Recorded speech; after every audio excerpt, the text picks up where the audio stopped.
Ok. Ok. Buenas noches, chicas y chicos. Buenas noches. Buenas noches. Vamos a empezar la clase del libro de Hechos. Estamos apenas empezando. Vamos a empezar hoy parte del capítulo 1, entonces vamos a empezar en oración. Siempre empiezo con Tejilín 119 del 33 al 40. Enséñame, oh Yahweh, el camino de tus estatutos y los retendré hasta el fin. Dame entendimiento y guardaré tu Torá, la cumpliré de todo corazón. Hazme andar en la senda de tus mandamientos, porque en esto me deleito. Inclina mi corazón a tus testimonios y no a la codicia. Aparta mis ojos para que no vea la falsedad y vivifícame en tus caminos. Confirma tu palabra, tu sierva temerosa de ti. Aleja de mí la afrenta, porque tus juicios son buenos. Me he deleitado en tus mandamientos. Vivifícame en tu sedec. Isaías 60 del 1 al 2. Levántate, resplandece, porque ha llegado tu hora, y el cabot de Yahweh se ha levantado sobre ti. Pues he aquí que las tinieblas cubrirán Aretz, y densa oscuridad los pueblos, pero sobre ti se levantará Yahweh, y será visto su cabot sobre ti. Padre eterno, soberano del universo, soberano maestro, te invocamos en esta noche para que vengas a nuestra reunión y seas tú el que nos enseñes. Toma control de nuestra mente, de nuestro cansancio, de nuestro sueño. Te pedimos que esta noche tú te manifiestes con tu misericordia y que nos enseñes tu verdad a cada uno de los que estamos aquí y a cada uno de los que va a escuchar esta clase. Padre, que seas tú enseñándonos, que seas tú dándonos tu sabiduría y tu conocimiento el día de hoy. Te pedimos tu misericordia, danos la clase que cada uno de nosotros necesita hoy tener. Te alabamos, Padre eterno. Padre, permítenos ser testigos, que nosotros escuchemos y veamos tus grandes obras para que así podamos comunicar a otros, como tú dices en tu palabra. De lo que hemos visto y oído, de eso testificamos. Te alabamos, Padre, tú eres grande, tú tienes todo el honor y la gloria. Levántate, Hashem, y que sean esparcidos tus enemigos. Guía nuestros pasos, llénanos de tu gloria. Amén, amén, amén. Ok. Ya habíamos empezado la vez pasada una introducción que hicimos sobre el libro de Hechos. Hoy vamos a hacer como un pequeño recuento de introducción al libro de Hechos para continuar, porque hace días no nos veíamos. Entonces, estamos básicamente comenzando el libro de Hechos desde la perspectiva hebrea, desde las raíces hebreas, es decir, desde cómo fue escrita y desde el contexto que fue escrita. El autor del libro de Hechos dijimos que fue Lucas, y él fue el mismo escritor del Evangelio de Lucas. Vamos a tener claros que a mediados del siglo II después de Cristo, como 200 años después de Cristo, las cartas de Pablo, Pedro y Juan, así como los evangelios, estaban siendo utilizados y aceptados por las congregaciones en esa época, pero solo como instructivos, y en algunos casos eran autorizados. Sin embargo, estos diversos documentos no fueron vistos como sagradas escrituras. No eran vistos como sagradas escrituras. Más de un siglo después de la muerte y resurrección de Yeshua, todavía no había tal cosa como el Nuevo Testamento. No lo había. Más de un siglo después. O como ordenado e inspirado por Dios. Así que la única Biblia realmente que existía en ese momento, en la época en que los apóstoles estaban, era lo que nosotros llamamos el Antiguo Testamento, que realmente es el Antiguo Pacto. Era lo único con que ellos se guiaban y se reunían en las congregaciones donde se reunían, y era algunas de las cartas de los apóstoles que ellos tenían alrededor. Ahora, como en el 144 después de Cristo, un cristiano rico y poderoso llamado Marción trató de cambiar todo esto. Mire que es 144 años después de Yeshua. Y yo creo que cuando estuvimos hablando anteriormente, cuando estábamos en la clase de la Torá, yo les hablé de este personaje. Él insistía en que era hora de dejar a un lado la Biblia hebrea y crear una Biblia que consistía solo de los documentos bastante recientes escritos exclusivamente por que fuera una Biblia escrita para los creyentes nada más. Pero él solo aceptaba dos escrituras como legítimas, este señor, que era Lucas y Pablo. Sin embargo, también aceptaba, era solo una parte de las escrituras de Pablo, solamente de Lucas, solamente el Evangelio de Lucas él aceptaba, pero no el libro de Hechos. Y solo aceptaba 9 de las cartas del apóstol Pablo.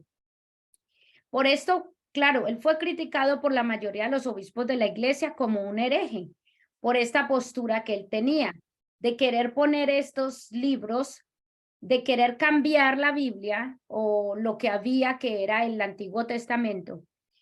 Sin embargo, la insistencia de él en elevar a nivel de autoridad una serie de documentos muy conocidos que ya eran usados por la iglesia a nivel informativo, porque estas iglesias, estas cartas rodaban. Cuando hablas de iglesia, ¿a qué iglesia te estás refiriendo? Me estoy refiriendo a a donde ellos se reunían, a los lugares que empezaron a haber reuniones. O sea, no una iglesia como institución como la No que la iglesia conocemos como ahora. institución, sino donde Okay. ellos se reunían. Entonces, donde ellos se reunían, ellos, las cartas que el apóstol Pablo mandaba y los lugares donde mandaba, entonces ellos tenían como base era el antiguo pacto, porque esa era la Biblia única que se conocía. Pero también se empezó a leer las cartas que llegaban de los apóstoles. Entonces, eso era lo que era la base. Pero entonces, sin embargo, la insistencia de este señor en elevar a autoridad una serie de documentos conocidos que ya eran usados obviamente por los lugares, las iglesias, desde lo informativo hasta lo inspirado por Dios. Por lo tanto, esperando crear una Biblia cristiana nueva y separada, era una idea que no iba a morir. O sea, que el primero, lo que les quiero decir es que básicamente el primero que empezó a pensar en esa idea, aunque la idea que él tenía era algunas cartas del apóstol Pablo y el libro de Lucas, el Evangelio de Lucas, era lo único que él pensaba, que en los nuevos creyentes en Yeshua deberían leer. ¿Por qué? Porque él quería que se creara una nueva Biblia donde no tuviera nada que ver la tradición judía, porque eso era lo que él quería quitar. Ahora, entonces, ¿qué pasó? Obviamente las instituciones y las iglesias que se empezaron a formar no les pareció que esto no era correcto, pero de todas maneras la idea quedó en la mente de la gente. Alrededor de 200 años después de Cristo, o sea, ya después, cuando ya se empezó a formar la Iglesia Católica, los concilios de las iglesias se estaban reuniendo para decidir si debían crear una Biblia cristiana. Y en ese caso, si se creaba, ¿qué era lo que esa Biblia debería incluir?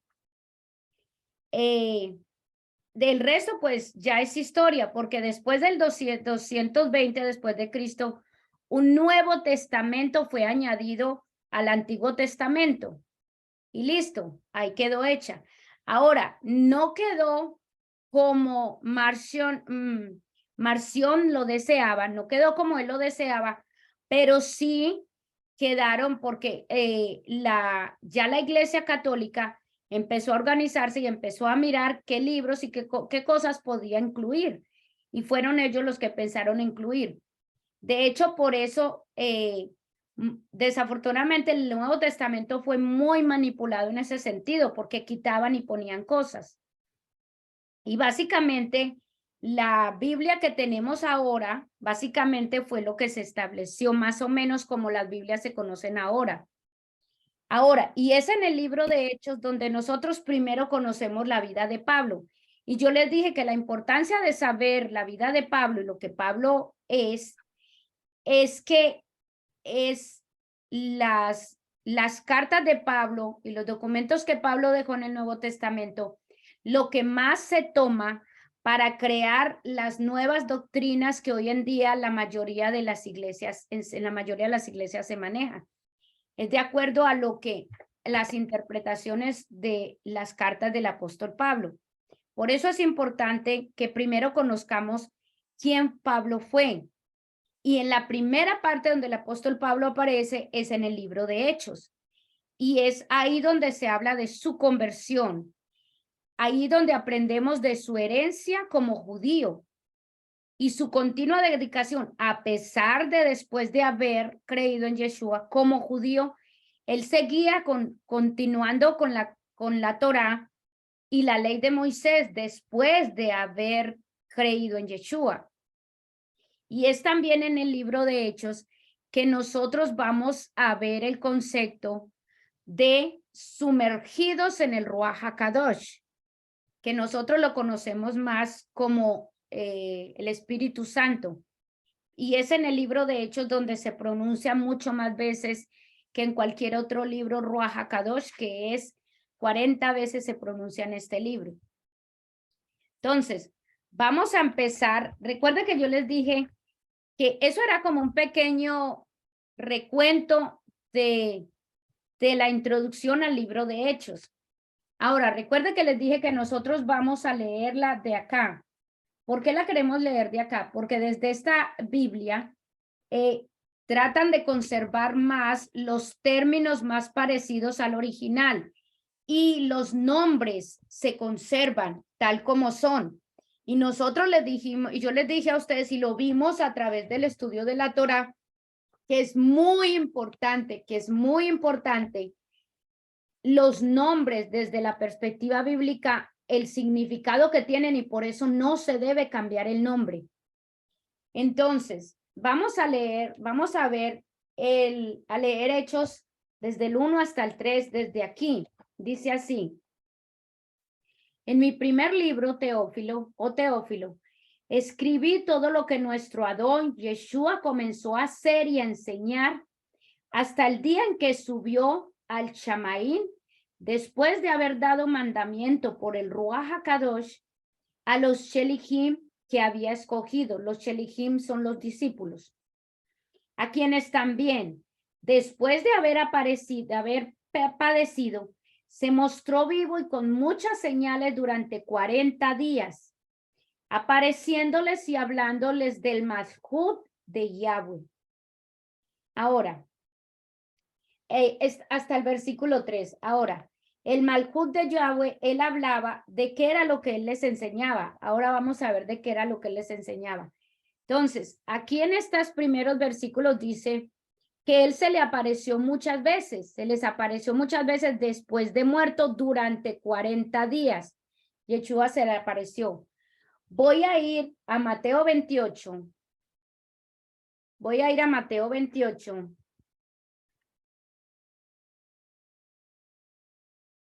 Mateo 28. Y voy a leer desde 28, 8, 10. Esto es después de que Yeshua murió. Las mujeres fueron a ver la tumba donde Yeshua estaba. Entonces, Mateo 28, del 8 al 10, dice así. Y ellas, las mujeres, dice, y ellas enseguida partieron a toda prisa del sepulcro con temor y gran gozo, y fueron corriendo a dar las buenas nuevas a sus telmidim.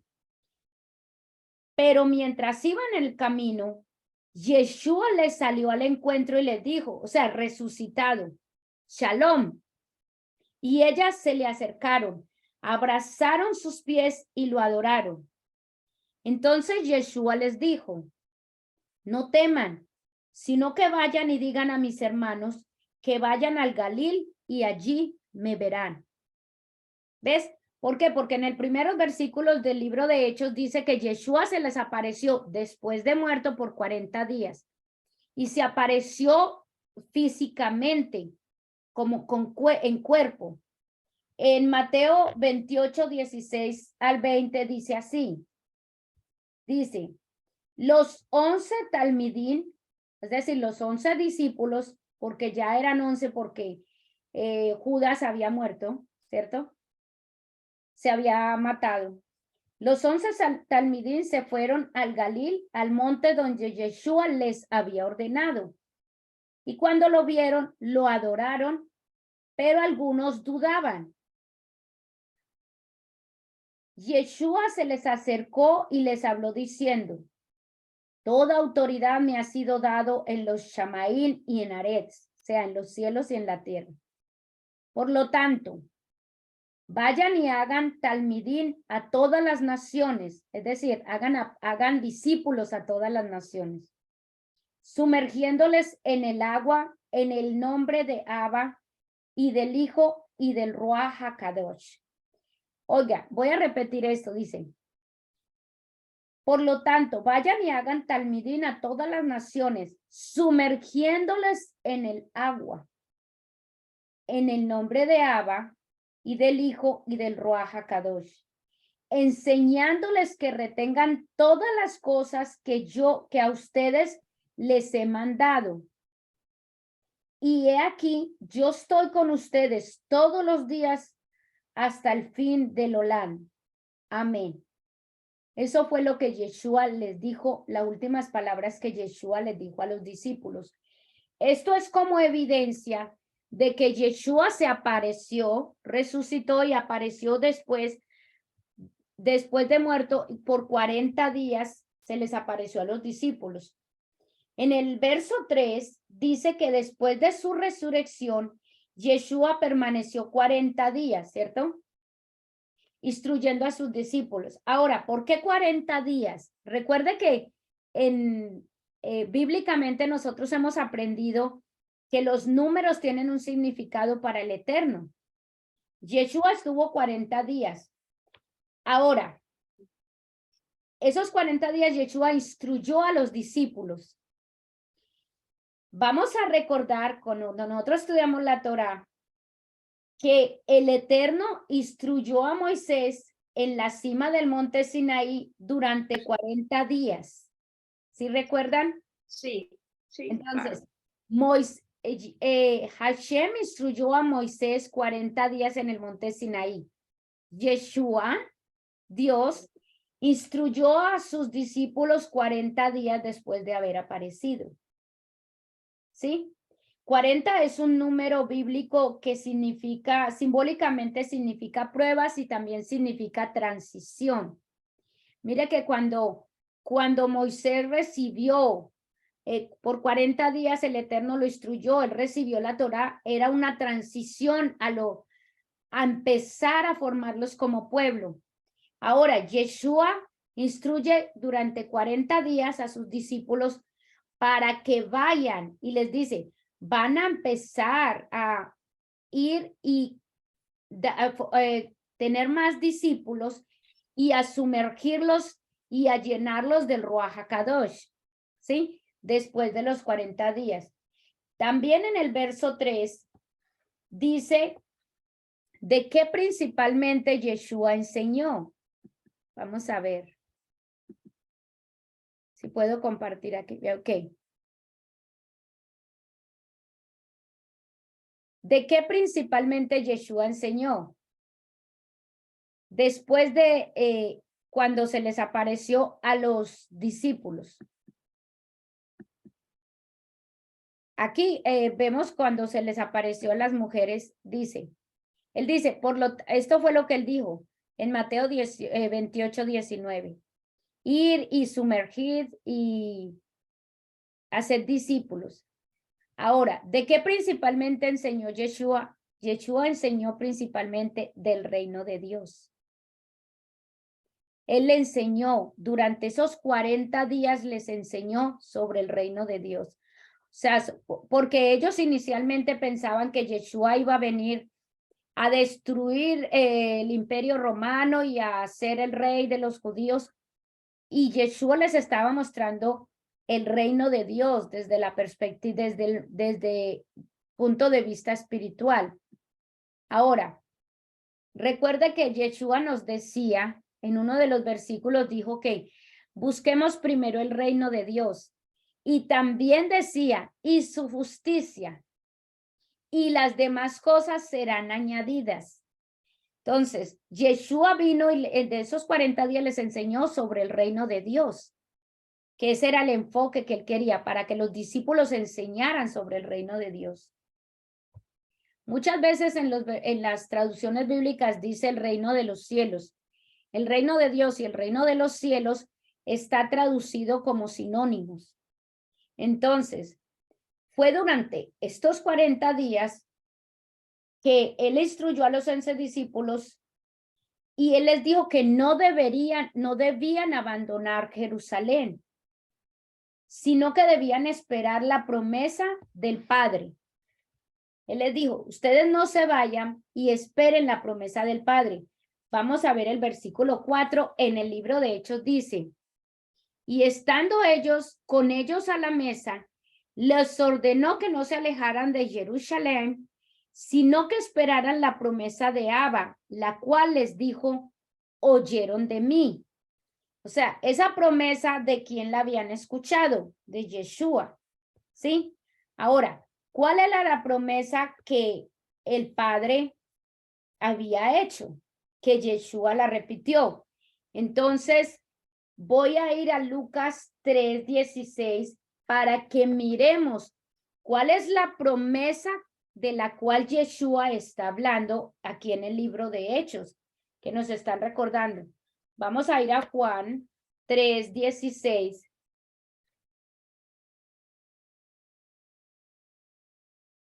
Juan 3:16 dice así. Dice, luego dijo a los que ven, no, perdón, es Lucas 3:16. Voy a leer primero Lucas 3:16.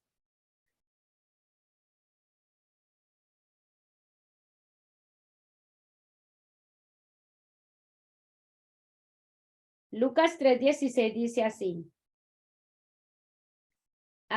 Respondió Johanan diciendo a todos, escuchen, aquí les voy a decir, generalmente se ha traducido el nombre de Juan, se dice Juan el Bautista, pero primero él no se llamaba Juan, era Johanan. Por eso aquí está el nombre de él como realmente era Johanan, no Juan. Entonces era Juan.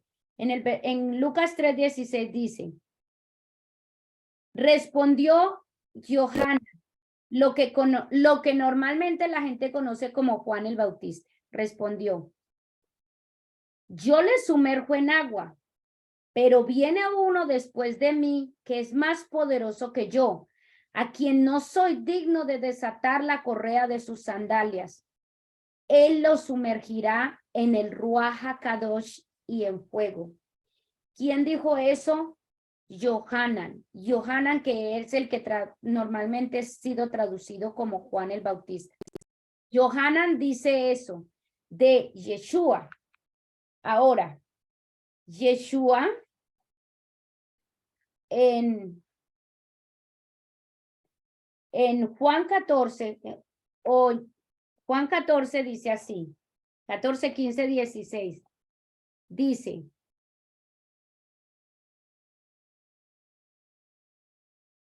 Juan 14, 15, 16, dice, si algo piden en mi nombre, yo lo haré. Si me aman, retengan mis mandamientos. Y yo rogaré a mi Abba y les daré otro ayudador.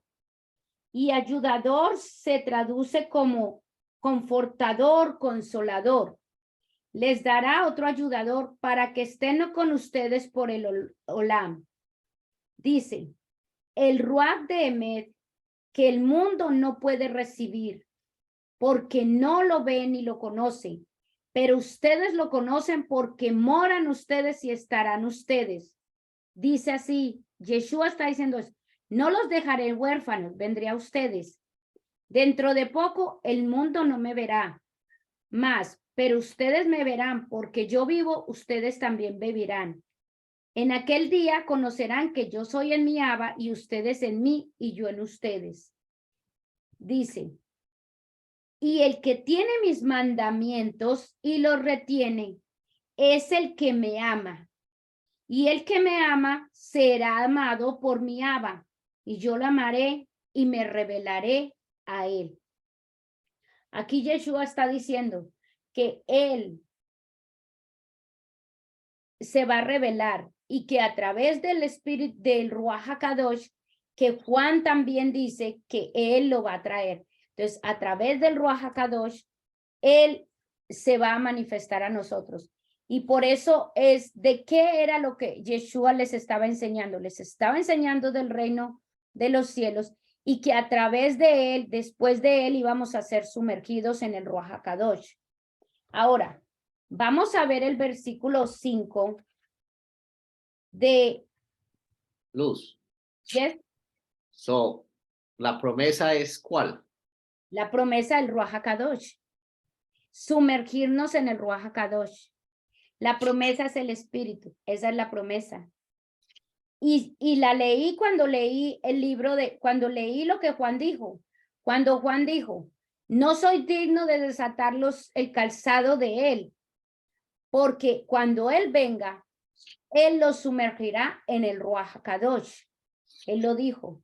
Y luego Yeshua lo dice, el que me ama a mí, yo vendré a él. ¿A través de qué? A través del Ruach HaKadosh. Ahora, dice en el versículo 5 del libro de Hechos, dice, porque Johanan los sumergió en agua, pero ustedes serán sumergidos en el Ruach HaKadosh dentro de pocos días. Esa es la promesa. Esa es la promesa que Yeshua hizo. ¿Qué es lo que el Padre habría prometido? Había prometido que los iba a sumergir en el Ruach HaKadosh. ¿Sí? De eso es que trata. Ahora, vamos a ver, porque aquí dice, en el versículo 5, es Yeshua diciendo, Juan los sumergía en el agua. Es decir, que Juan hizo un trabajo, pero Yeshua vino a hacer otro. Ahora, como Yeshua hace énfasis en el trabajo de Juan y en el trabajo que él hizo, les voy a hablar un poquito de lo que Juan hacía. Porque dice, Juan los sumergía en el agua y ahora van a ser sumergidos en el Ruach HaKadosh. Ahora, para eso vamos a mirar Mateo 3. Voy a mirar Mateo 3, porque ahí es donde habla de la inmersión en el agua. Ahora, voy a enfatizar en esto porque de aquí en adelante nosotros vamos a escuchar mucho sobre la inmersión, ser sumergidos en el agua. La mayoría de nosotros conoce eso como el bautismo. ¿Sí? La mayoría de nosotros, Mateo, la mayoría de nosotros conoce la sumersión en el agua como el bautismo. ¿Sí? Porque esa es la traducción general que se le ha dado. Y por eso es que dicen, Juan bautizaba a la gente y por eso se le nombró Juan el Bautista. Ahora, primero no era Juan, su nombre no era Juan, era Johanan. Y segundo, no era un bautismo lo que Juan hacía. Y es muy importante este concepto para nosotros, porque de aquí en adelante vamos a estar hablando de la sumersión y yo no voy a hablar de la sumersión, no del bautismo, sino de sumergirse. Y por eso quiero hoy hacerlo claro, porque aquí empieza a hablar Yeshua sobre eso. Entonces, vamos a ver en el Mateo 3, desde el 13, quiero que escuchen lo que pasó con Yeshua, porque voy a enfocarme un poquito en este versículo. Yeshua va donde Johanan, el que sumerge, generalmente conocido como Juan el Bautista.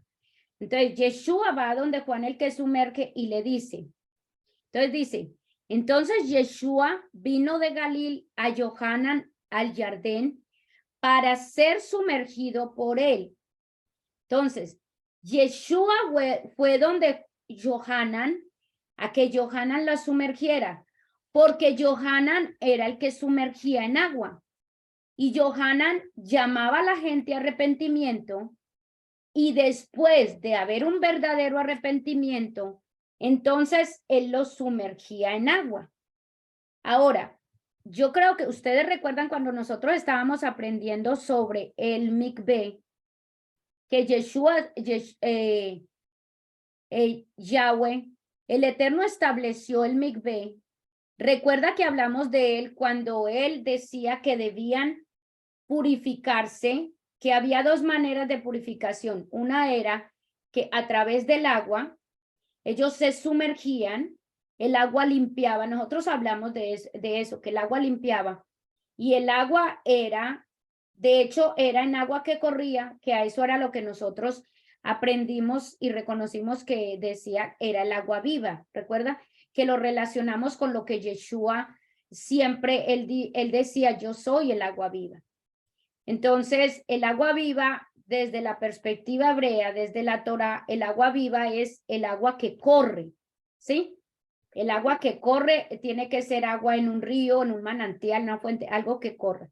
Entonces, desde ahí nosotros aprendimos y entonces, desde la perspectiva hebrea, al sumergirse, era para la limpieza y purificación, que eso es un mandamiento que el Eterno estableció. Entonces, ¿por qué les estoy dando ese background? Para leer aquí donde dice, Juan 13 dice, entonces Yeshua vino a Galil, a Johanan, al Jardín, para ser sumergido en las aguas por él.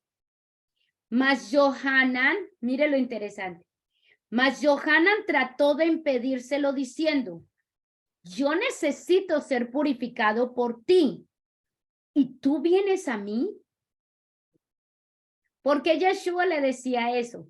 Porque Yeshua no tenía de qué, porque él le dijo eso, porque Yeshua no tenía nada de qué purificarse. Pero mire lo que Yeshua le contesta, le dice, a lo cual Yeshua le contesta, permítemelo ahora, porque así nos es conveniente para cumplir todo lo que es de Sedec.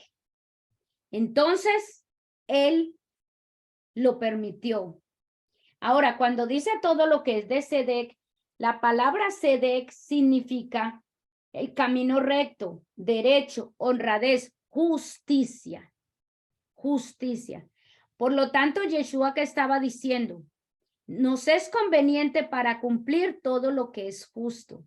Y recuerde que nosotros ya aprendimos también que la justicia del Eterno se refiere aquí a los mandamientos del Eterno. Entonces, ¿qué estaba haciendo Yeshua? Yeshua le estaba diciendo a Johanan, el que sumerge, le estaba diciendo, tenemos que hacerlo porque la justicia del Eterno así lo amerita.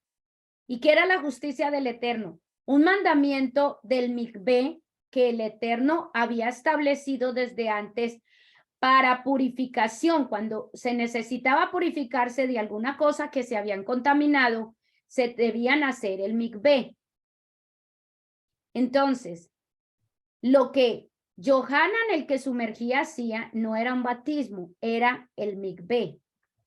Ahora, vamos a comparar lo que es el bautismo con lo que es el mikveh. Vamos a hacer la comparación. ¿Qué es el mikveh? El mikveh es un concepto hebreo y es un mandamiento del Eterno. Es inmersión completa en el agua, agua viva. Y ya vimos que el agua viva se refería a agua que corre. Ahora, el propósito del mikveh era para ser ritualmente puro o limpio. Recordemos que las mujeres, digamos, que tenían la menstruación, después de 7 días de tener la menstruación, ellas iban y se sumergían para purificarse, ¿sí? Una persona que tocaba a un muerto se iba y se hacía el mikveh para purificarse. Siempre se hacía un mikveh para buscar, para purificarse y poder tener nuevamente la relación con el Eterno, ¿sí? Ahora, y entonces el mikvé no ocurría una sola vez, porque se hacía cada que la persona necesitaba purificarse por alguna razón que se hubiera contaminado. Y sabemos que mientras estemos en este mundo, muy fácilmente nos contaminamos de cosas. Entonces, el mikvé ayuda a purificación. Ahora, ¿qué es el bautismo? El bautismo es un concepto griego. Es una ceremonia que se hacía en el templo de la diosa Afrodita, en el templo de la diosa de Zeus, y era una iniciación al culto de la diosa Isis. Era una iniciación. Ahora, los romanos lo adoptaron como un rito de iniciación a la entrada a la religión cristiana. Y obviamente es un mandato. Y ocurre una sola vez en la vida. Entonces, viendo estos dos conceptos, piensa en un momento. Yeshua era judío, creció como judío, vivió como judío. ¿Qué se hizo Yeshua? ¿Un mikvé o un bautismo? Piense. Mikvé. Un mikvé. Yeshua se hizo un mikvé. Ahora, el bautismo fue establecido después por la Iglesia Católica. Ahora, si muchos de nosotros crecimos teniendo alguna relación con la Iglesia Católica, mire que en la Iglesia Católica no se sumerge totalmente al bebé o a la persona. Mire que simplemente se le echa un poquito de agua en la frente y en eso consiste el bautismo. Entonces, ahí ya hay una gran diferencia con el mikvé, porque el mikvé es inmersión completa. Ahora, otra gran diferencia entre el bautismo y el mikvé. El bautismo se hace en una ducha, en un lugar cerrado. El agua no necesariamente corre. El mikvé tiene que hacerse en agua que corra. Por eso es que se dice agua viva. Ahora, el bautismo es un mandamiento católico, es un mandamiento cristiano. Si tú para entrar al catolicismo, uno de los mandamientos que hay es el bautismo, entonces tú lo debes cumplir. Si tú vas a entrar a la iglesia cristiana, uno de los mandamientos que tú debes cumplir es el bautismo. Tú debes bautizarte. ¿Por qué? Porque eso es un requisito de la iglesia. Ahora, yo lo que quiero que nos quede claro es que no fue lo que Yeshua se hizo. Escuche, Yeshua no se hizo un bautismo. Yeshua se hizo un mikvé. Ahora, cuando tú vas a una iglesia, si te dicen hay que bautizarse porque Yeshua se bautizó, eso no es cierto. Si se quiere bautizar porque quiere formar parte de la iglesia, eso es una cosa, pero no porque Yeshua lo hizo. Ahora, desafortunadamente, todas las traducciones, casi todas las traducciones tienen traducido el sumergimiento en agua, lo tienen traducido como bautismo. Porque las traducciones fueron, ¿quiénes hicieron las traducciones? La mayoría de las traducciones, la Iglesia Católica. Entonces, por eso estas Biblias que ahora están buscando tener la traducción más o la original, dice sumergir, porque es diferente, es un mikvé. Entonces, Yeshua se hizo el mikvé. Y Yeshua dice que es necesario que sea, él lo hizo para mostrarnos a nosotros que eso tenemos que hacerlo. Tenemos que hacerlo ¿para qué? Como un ritual de pureza, de limpieza. Y no se hace una sola vez, como ocurre en las religiones. se hace una sola vez porque tú estás mostrando que perteneces a. Pero desde el punto de vista bíblico y desde el punto de vista espiritual, el mikvé se debe hacer para purificación y se hace cuando uno sabe que necesita hacérselo. Por ejemplo, muchas veces la persona que se va a casar, antes de casarse se hacen un mikvé para purificación, para limpieza, para llegar limpios al matrimonio. En situaciones en que uno sabe que necesita alguna limpieza porque ha estado contaminado por alguna razón, y nosotros vimos muchas de esas cuando estudiamos la Torá, entonces se hace un mikvé. Y por eso no se hace una sola vez. Entonces, yo quería establecer aquí bien la diferencia, porque de aquí en adelante nosotros vamos a estar hablando de que ellos se sumergían. Y la mayoría de las traducciones va a decir ellos se bautizaban, pero tengamos en claro que era un mikvé lo que ellos hacían. ¿Ok? Es importante tener claro ese concepto. Ahora, Yeshua dijo que se sumergían, que él vino y va para serán sumergidos en el Ruach HaKadosh. ¿Sí? Dijo Yeshua. Ahora, ¿y qué se obtiene? Así, por ejemplo, cuando se sumerge en el agua, el propósito de la sumersión en agua era para purificación y se hace con frecuencia si uno necesita. Ahora, pero Yeshua dice que venía a sumergir en el Ruach HaKadosh. Serán sumergidos en el Ruach HaKadosh. Entonces, la pregunta es, ¿y qué se obtiene con la sumersión en el Ruach HaKadosh? ¿Qué se obtiene en la inmersión cuando uno es inmerso en el Ruach HaKadosh? Se obtiene poder.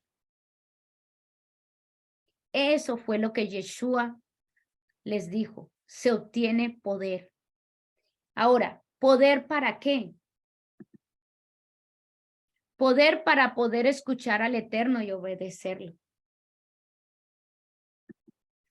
Poder para hacer su voluntad en circunstancias imposibles. Poder para seguir adelante con las buenas nuevas y entregarlas a los demás. Es decir, para darle a conocer a la gente que Dios es real y que no tienen que estar solos, porque hay alguien que siempre puede acompañarlos. Poder para hacer milagros, poder para profetizar, poder para sanar, como Yeshua lo dijo.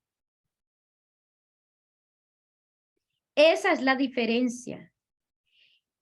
La sumersión en el agua es para purificación, pero la sumersión en el espíritu, en el Ruach HaKadosh, es para obtener poder. Y fue lo que Yeshua les dijo. De hecho, en Juan 14,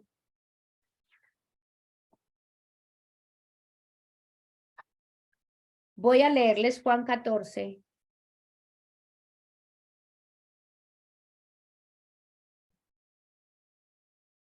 Juan 14 dice así, del 12 al 14, dice, mire lo que él dice, Yeshua está diciendo, de cierto les digo, el que tiene emuná en mí, las obras que yo hago, es decir, el que cree en mí, las obras que yo hago, él también las hará, y aún mayores hará, mayores que estas hará, porque yo voy al Abba. Mire que Yeshua dijo, el que cree en mí, las obras que yo hago, él también las hará. ¿Por qué las vamos a poder hacer? Porque el Ruach HaKadosh está en nosotros. Y es la promesa que Yeshua hizo a los creyentes. Ahora, dice, ciertamente les aseguro que el que cree en mí, las obras que yo hago, él también las hará. Y aún mayores hará porque yo voy al Padre. Entonces, eso es lo que Yeshua prometió. Ahora, en el libro de Hechos, que estamos leyendo el libro de Hechos, estábamos leyendo hasta el versículo 5, voy a ir al versículo 8. El versículo 8 del libro de Hechos dice, pero cuando el Ruach HaKadosh haya venido sobre ustedes, recibirán poder y me serán testigos en Jerusalén, en Yehudá, en la región de Samaria y hasta los extremos de Aretz. Dice, pero cuando el Ruach HaKadosh haya venido sobre ustedes, porque él les dice ahí, tienen que venir, tienen que esperar que llegue la promesa, que va a llegar. ¿Cuál es la promesa? El Ruach HaKadosh. ¿Qué van a obtener cuando llegue el Ruach HaKadosh? Van a obtener poder. ¿Para qué? Para ser testigos, para manifestar mi poder, para manifestar la realidad del Eterno en sus vidas. Para eso van a recibir ese poder. Para eso es que tienen que esperar. Ese es el versículo de Hechos 1:8. Recibirán poder. Ahora, la palabra testigo aquí es muy importante. Recuerda que la oración que nosotras hemos estado haciendo, cuando empezamos la clase, nosotros decimos, Padre, permítenos ser testigos, que nosotros te escuchemos y veamos tus grandes obras para así poder comunicar a otros y testificar. Le estamos pidiendo al Eterno que nos permita ser testigos, porque dice, de lo que hemos visto y oído, de eso testificamos. Recuerda que estamos mirando desde la perspectiva hebrea la palabra, y la palabra testigo, desde la perspectiva hebrea, significa, es parte del proceso de justicia del sistema legal. Una persona que era testigo era una persona que había visto, que había presenciado, por lo tanto, había visto, tenía poder para ir y decir, sí, yo lo vi, sí, yo sé porque esto y esto y esto fue lo que vi. Entonces, eso es lo que representa ser testigo. Por eso dice, es parte del proceso judicial. Él va y se manifiesta y dice, sí, yo vengo en contra, yo estoy demostrando esto. Entonces, cuando nosotros decimos aquí, permítenos ser testigos, es una gran responsabilidad la que nosotros estamos queriendo que el Eterno nos permita hacer. Porque dice así, un testigo lleva poder real y sabe cosas. El testigo sabe cosas que otros de pronto no han visto, que otros de pronto no han manifestado.